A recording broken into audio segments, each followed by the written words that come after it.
Daniel 10, verset 7. Moi, Daniel, je vis seul la vision, et les hommes qui étaient avec moi ne la virent point. Mais ils furent saisis d'une grande frayeur. Ils prirent la fuite pour se cacher. Ils n'ont rien vu, ils ont peur. Ça va pas bien.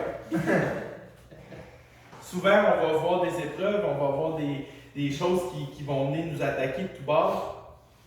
On a du peur, on part-tu courir, se cacher? Malheureusement, ça nous arrive des fois. Ça arrive à moi, probablement que ça arrive aux autres aussi. Je me pose une question ce matin. Pourquoi que je pars en courant, aller me cacher, quand je le sais très bien que les victoires sont déjà décidées d'avance parce que c'est Christ qui dirige toutes choses, c'est Christ qui tient l'épée devant nous. On le sait qu'on va avoir la victoire. Pourquoi on va se cacher? Probablement qu'on essaie de s'appuyer sur nos propres forces à nous. C'est pas notre force à nous qui va nous mener à la victoire, c'est la force que Christ nous donne lui-même. Qu'on s'appuie sur le Seigneur, de cette façon-là, on n'aura pas à fuir parce qu'on va être convaincu que la victoire est déjà gagnée. Quelqu'un d'autre? Amen. On va chanter le 292 avant le message.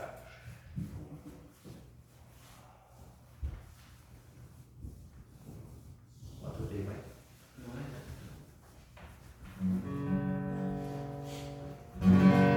Sur l'un.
Ça débloque les poumons.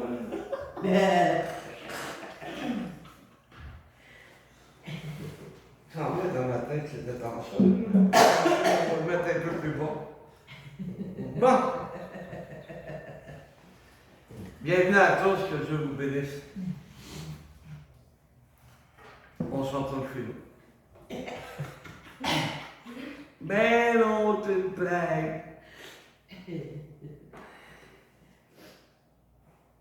Priez pour ceux qui sont absents à cause de la maladie, que Dieu puisse les bénir.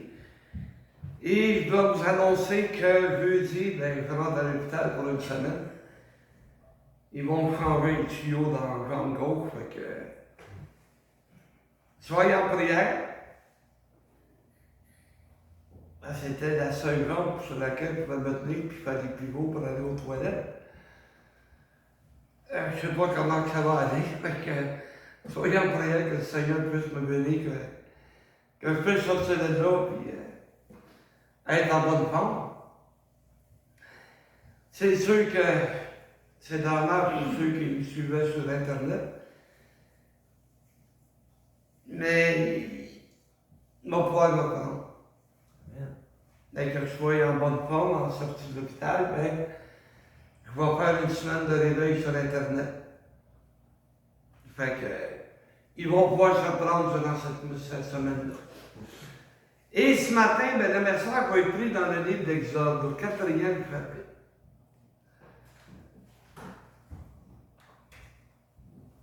Seigneur est bon, j'ai des nouvelles lunettes. Et ceux-là, ils fonctionnent.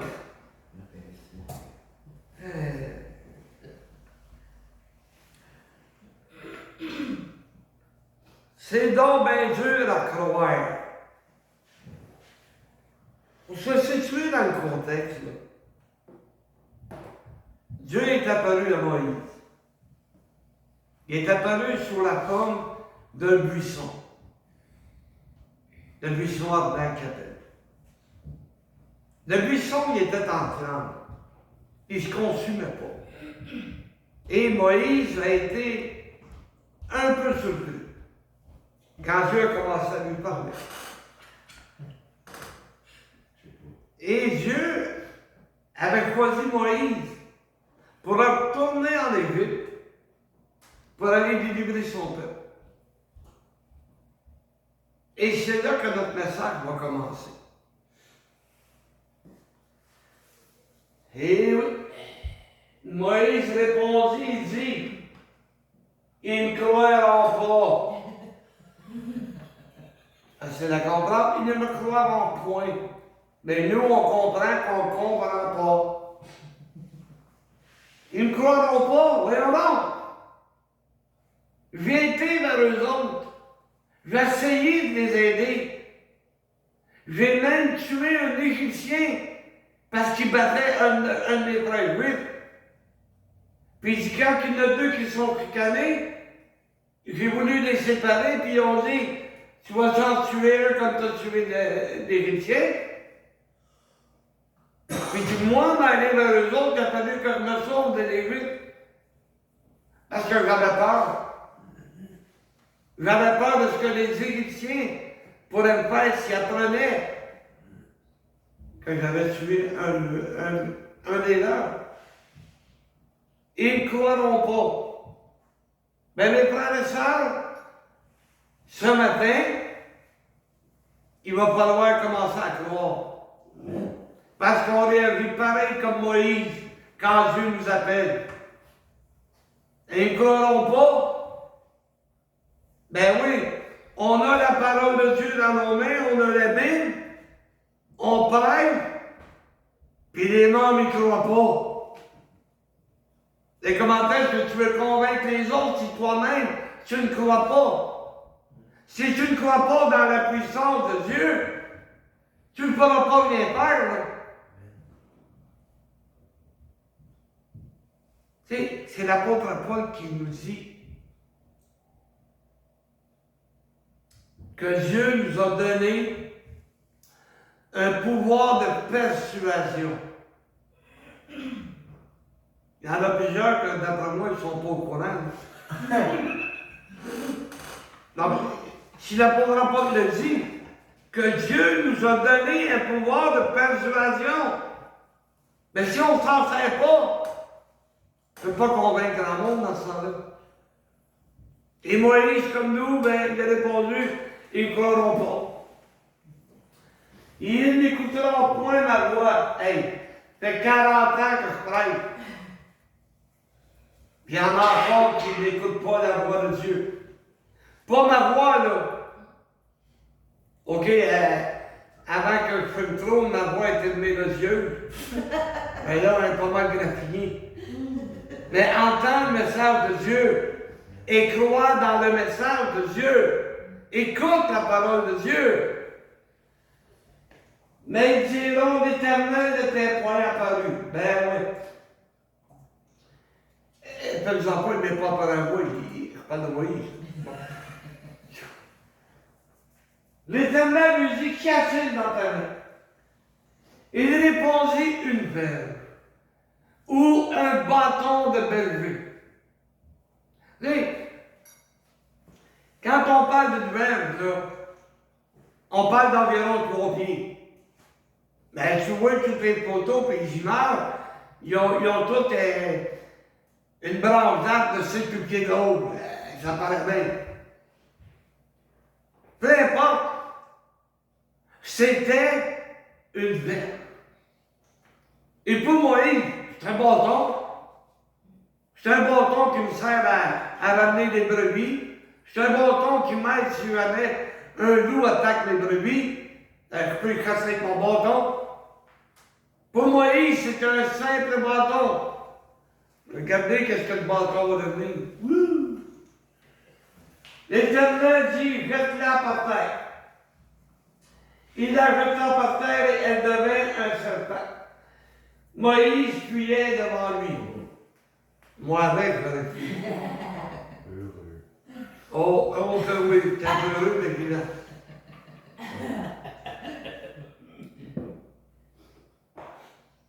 Tu sais, j'ai peur des couleurs, fait que mange-toi un serpent. Tu sais, bon, savez-vous c'est quoi mon plaisir quand je vais au Mississippi puis je suis sur une autoroute? C'est quand je vois un serpent qui traverse le nez. Toi, tu ne m'auras pas par ça. Je m'enligne dessus puis je pile dessus. Mais on ne parle pas d'une couleur. Ceux que j'ai écrasés, je te parle d'un serpent, c'est donc même. Il serait plus long si j'avais les bras plus larges. Ah, c'est vrai. Moïse a eu peur. Je comprends s'il fallait que Dieu il dise, regarde ta guitare pour qu'elle devienne un serpent. Peux-tu dire que je roulerai assez vite, toi? Elle ne peut pas dire que je partirai en courant, là.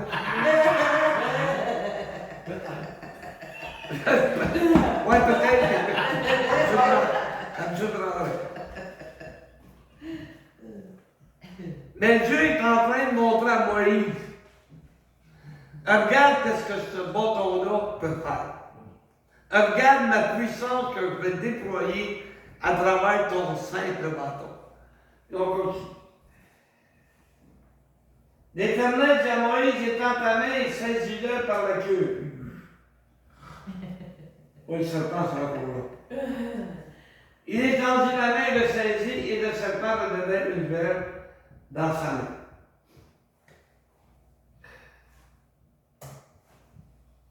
C'est là, dit l'Éternel, ce que tu feras. Afin qu'ils croient que l'Éternel, le Dieu de leur père, t'est apparu, le Dieu d'Abraham, d'Isaac et le Dieu de Jacob. Moïse allait se servir de ce bâton de Bellevue. Et regardez bien ce que ce bâton a fait. Il a déployé la puissance de Dieu. Quand Dieu dit à Moïse, étends ton bâton, étends ta verge, et regardez bien tout ce que cette verge-là a réussi à faire. Le bâton qu'on vient de voir, c'est un grand serpent. Il a fait apparaître des ténèbres sur toute l'Égypte. Il a changé l'eau en sang. Il a fait venir des millions de grenouilles sur l'Égypte. Les Chinois n'existaient pas dans ce temps-là, ils n'ont pas pu s'en servir de manger des crues de grenouilles. Changer le sable en poux. Il a fait venir des sauterelles qui ont envahi l'Égypte et détruit l'école. Et il a ouvert la mer Rouge. C'est ce que le bâton a fait. Dieu s'est servi de Moïse. Il s'est servi d'un simple bâton. Et ce bâton allait devenir une image de la puissance de Dieu. Les Égyptiens ont cru. Parce que Dieu s'est servi de Moïse et qui a sorti son peuple d'Égypte. Aujourd'hui, il y a un bâton qu'il y a 2000 ans a servi à la crucifixion de Christ. On lit dans 1 Corinthiens 1:18 que pour le monde c'est une folie, mais pour nous qui croyons, c'est la puissance de Dieu. La prédication de la croix et la puissance que Dieu a déployée. C'était pas rien qu'une verge, c'était 2 bâtons sur lesquels Jésus a été crucifié et qui a déployé la puissance de Dieu. À cause de ces bâtons, on a été sauvés. Nous avons été sauvés. Il a servi à la puissance de Dieu. Il a servi à la gloire de Dieu. Et mes frères et sœurs, aujourd'hui encore, il y a une autre sorte de bâton par lequel Dieu déploie sa puissance. C'est un bâton qui est fait de la même matière que celle de Moïse, que celle de la croix de Christ. La seule différence, c'est qu'il a été transformé, qui est devenu de la poudre et qui est devenu du papier par la suite. Et ce bâton, on l'a dans nos mains. La parole de Dieu. À cause d'un arbre quelque part qui a été coupé, ben, j'ai la parole de Dieu dans mes mains. Et l'imprimerie, c'est rien qu'au 15e siècle, ça a été inventé. Pas si loin que ça, 1500. Hey! À l'époque, il y avait seulement des riches qui pouvaient se permettre d'avoir un extrait de la Bible. Pas la Bible au complet, là. Un extrait de la Bible. Avant ça, c'était écrit à la main. Ouais. Fait qu'il y a que les riches qui peuvent se permettre ça. Et aujourd'hui, j'ai des Bibles que je peux vous donner gratuitement. Parce qu'il y a une organisation aux États-Unis, au Mississippi, qui m'envoie des Bibles comme je veux. Si je veux avoir 100 Bibles, ils vont m'envoyer 100 Bibles. Hey! Premier temps qu'il était sauvé, pauvre d'accord. Les premiers temps que j'ai été sauvé, j'ai écrit en Suisse. Où se calait la société de Genève, la société biblique.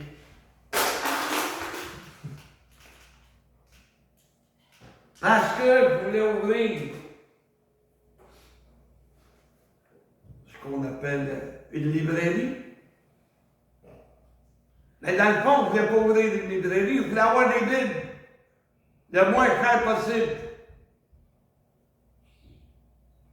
Mais on m'a répondu que si je voulais ouvrir une librairie biblique, je devais accepter tous les autres livres écrits par les autres doctrines. On ne voulait pas de ça. La cochonnerie, je n'ai pas besoin de ça. Ce que j'avais besoin, c'était des Bibles. Parce que le plus beau cadeau qui m'a été fait, ça a été de recevoir une Bible qui ne m'a rien coûté. Et je voulais faire de même. Mais nos moyens n'étaient pas assez bons, pas assez beaux. On n'avait pas les moyens. Hey. Et à un moment donné, on a été bénis. On a pu mettre 500 $ de côté pour acheter des piles. Hey, on était heureux. Quelqu'un d'accepter le Seigneur, on pouvait lui donner une Bible. Je pensais jamais que c'était pas impossible. Hey, le show, il y en a. Il y en a un paquet. J'en ai à la maison. Mais là, c'est le malheur qu'ils se sont trompés dans la dernière commande. Ils m'ont envoyé des Bibles en anglais. Donc, à moins que je rouvre une mission en anglais quelque part. Mais moi, leur écrit, puis ils vont m'en envoyer d'autres. Je vais pouvoir les emmener ici. On a 2 caisses en arrière. Bon, tu m'as 2 caisses en toi. Ben, je n'ai pas besoin d'en prévenir tout de suite. Vous témoignez en masse, on a des vides. Hé, ça, c'est bon. Mais mes frères et sœurs, si on ne croit pas en la puissance, parce que, tu sais, pour le monde, là, c'est un livre. Mais pas pour moi. C'est plus qu'un livre. C'est la parole que Jésus nous a rapportée. La parole, la volonté qui vient de Dieu. Et comment veux-tu connaître la vérité si tu n'as pas la parole de Dieu dans tes mains? Parce qu'il y en a combien qui prennent le temps dans le monde qui te font croire n'importe quoi? Tu sais, les disciples de Raël, là, ils croient dans des extraterrestres. Puis mon autre, le couvillon, je sais pas trop. Mais lui, il a un harem. Il a un beau harem juste à lui. Mais comment que les femmes sont assez ridicules pour croire que par rapport que tu cours avec un énergumène, que tu vas être sauvé? Comment est-ce qu'ils sont? Sont-ils folles, quoi? Sont-ils débiles? Ils n'ont pas de tête?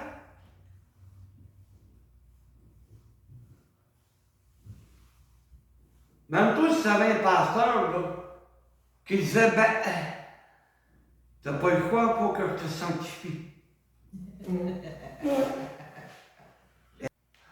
Oh oui, pasteur! Oh oui! Hey! Faudrait se réveiller.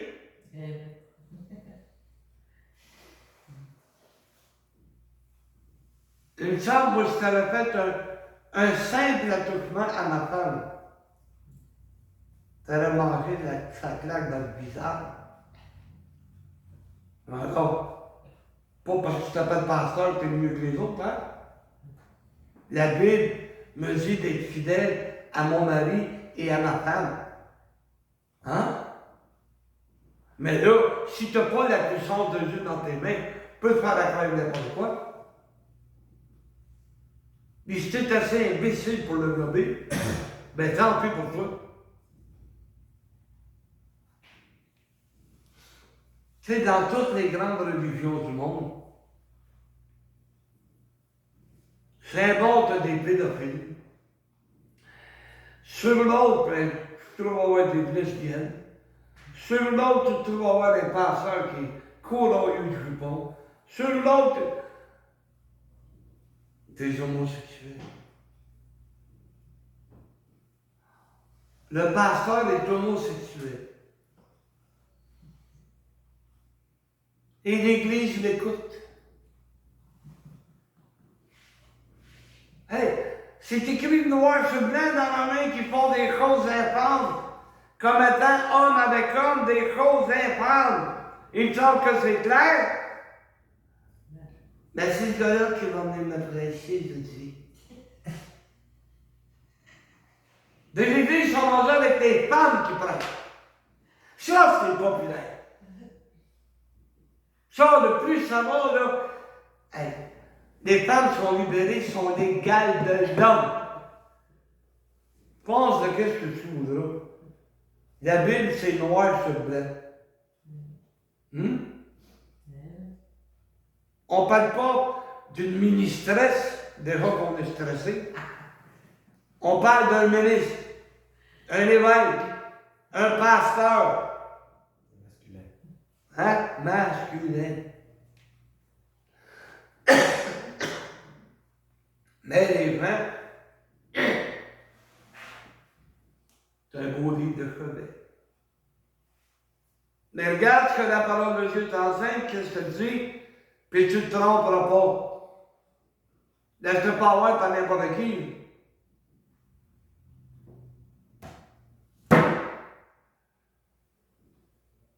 Pauvre monde. Il faudrait que j'aie un bâton comme moi, lui, pour Michel. Il faudrait que ce bâton-là, puis donne les coups à terre. Et tous les pécheurs vont se mettre à genoux puis vont se repentir. Parce qu'ils vont croire dans un bâton. Quoi, j'ai plus?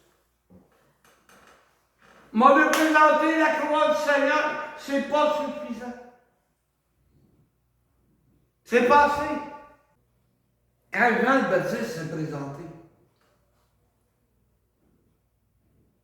qu'est-ce qu'il y avait lui? La parole de Dieu n'était pas complète. Elle n'était pas écrite. Il n'avait qu'une seule chose, sa simple foi. C'était celui qui criait dans le désert. J'ai l'impression qu'aujourd'hui, ça va avoir. On a l'impression de crier et de prêcher dans le désert. Il n'y a rien que les criquets qui nous entendent.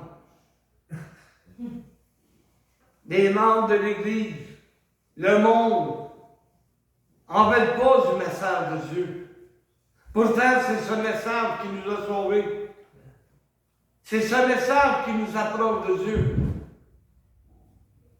Frères et sœurs, même si tu te promènerais comme un témoin de je ne sais pas trop qui, avec ça en dessous de ton bras, mais tu lis pas selon la parole de Dieu, ce ne sera pas un grand bon témoignage.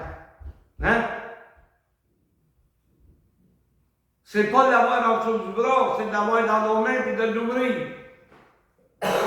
Être capable de l'étudier pour savoir quoi répondre à celui qui va vouloir entendre la parole de Dieu. Si nous, on ne croit pas, si on part avec l'idée qu'ils ne croiront pas, mais on est foutu. La puissance de Dieu ne sera pas déployée. On ne pourra pas s'en servir. Si nous vivons selon la parole de Dieu, notre témoignage va devenir une puissance de Dieu. Vous savez, le premier temps qu'on est sauvé et que le monde commence à nous dire « T'as donc bien changé », devrait sonner une cloche quelque part. Hein? On n'a pas subi un lavage de cerveau pourtant. Mais tout le monde disait « Ah, tu t'es fait laver le cerveau ». Ils ne voulaient pas croire dans la puissance de Dieu. Ils ne voulaient pas croire que du jour au lendemain, on était plus pareil. Du jour au lendemain, on n'était plus les mêmes personnes. Pourtant, c'est encore moi. Mais ma manière de voir les choses avait changé.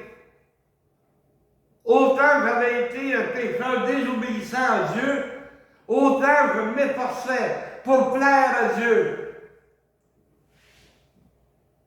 Et c'est pour ça que les gens disaient, t'as donc bien changé. Pourtant, j'avais le même visage. J'étais un peu moins gros. Mais j'étais encore de Marcel qui avait connu. Mais le nouveau, il ne connaissait pas. Il ne voulait pas le reconnaître. Que Dieu avait changé de vie. Tout ça à cause de sa puissance. À cause de la puissance de la croix. Aujourd'hui, c'est dommage, avec le temps, on s'est appesanti. Avec le temps, ben, on est devenu bas, quoi ici, quoi ça. Ouais. On est devenu comme des flashlights, tu sais. Clic, clic, clac, clac. Clic, clic, clac, clac. On n'est plus la lumière, nous ne sommes plus la lumière qu'on devrait être. Quand les gens regardent, puis, voyons, qu'est-ce que t'as changé? La même coupe de cheveux. C'est pas mes cheveux certains. Non, c'était ma vie. Ma vie pour plaire à Dieu. La vie que j'avais adoptée pour plaire à Dieu.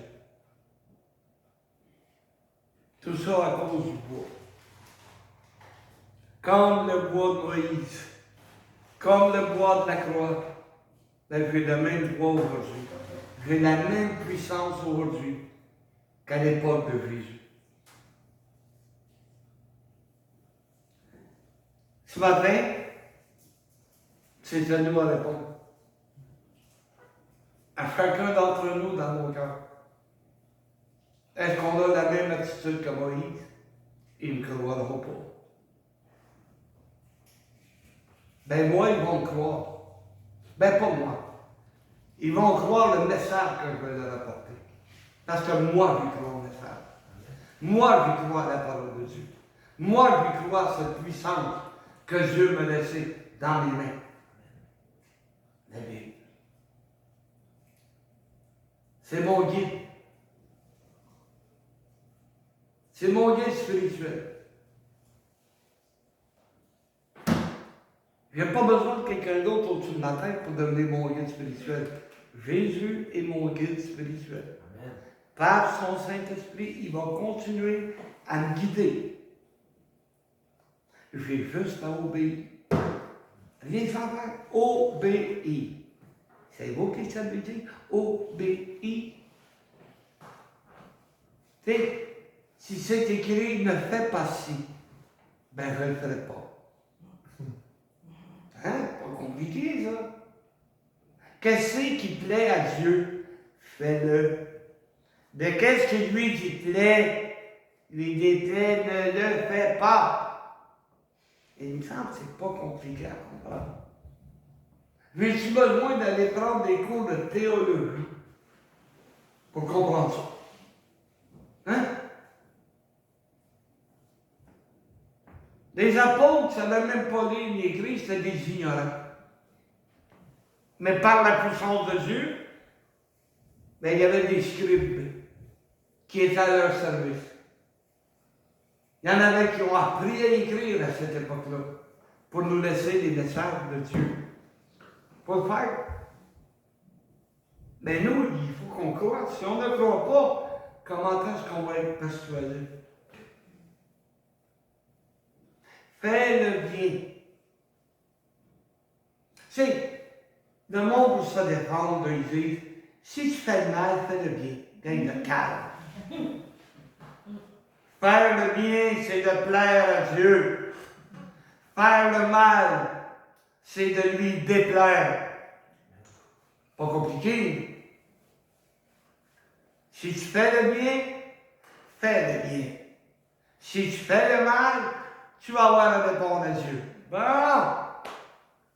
Pour mettre les causes au clair. Mais si je me fie sur le monde perdu, qui aime à ridiculiser toute chose, si tu fais le mal, fais le bien. Hein? Mais si tu n'es pas la parole de Dieu, là, hey, c'est pas bête ça. Tant qu'à faire le mal, tu te mets faire le bien en même temps. Non, ça ne marche pas. Ils sont opposés entre eux, c'est le contraire. Le bien, c'est pour plaire à Dieu. Le mal, c'est le diable qui aime ça, faire le mal. C'est le diable qui t'emmène à désobéir à Dieu. Mais nous, il faut croire à la parole de Dieu. Peut-être que je me répète. Ben, tu n'as pas le choix de te répéter. Le monde n'écoute pas. Le monde ne veut pas entendre. Fait que, tu sais, pas de seul qui se répète. L'apôtre Paul, qu'est-ce qu'il dit? Réjouissez-vous dans le Seigneur. Je le répète, réjouissez-vous. Pourquoi tu penses qu'il l'a dit deux fois? Essaye d'avoir des chrétiens heureux aujourd'hui. Ils sont de plus en plus rares. Ben, réjouissez-vous dans le Seigneur. Ben, moi, je vous dis de le croire. Et de le croire encore. Et puis croire, et puis tourner encore. Parce que la parole de Dieu est vraie. Amen. C'est la puissance de Dieu. Alors, est-ce que vous y croyez? Amen. Bon, non, si vous allez faire votre petit mot. Ben, moi, tant que je ne verrai pas ma Bible en septembre. C'est mieux faire attention, parce qu'avec des serpents, ils peuvent t'égorger. Si le Seigneur voulait te donner une leçon, puis le serpent, mais disons qu'il te fait apparaître, il te le compte en donnant comme dos. Pour peut-être avoir peur, même si tu n'as pas peur des couleurs, puis tu n'as pas peur des serpents. Hein? Probablement courir. Et quand tu as des pattes, tu vas pouvoir courir. Mais il faut croire à la parole de Dieu, c'est tout. C'est ce que Dieu m'avait mis à cœur de vous apporter ce matin. En espérant que ça peut vous édifier. 421. Si on écoute, c'est ça qui va arriver. 421. Pour de victoire et de bonheur. Ben oui, gros ça, oui, je la donne bien.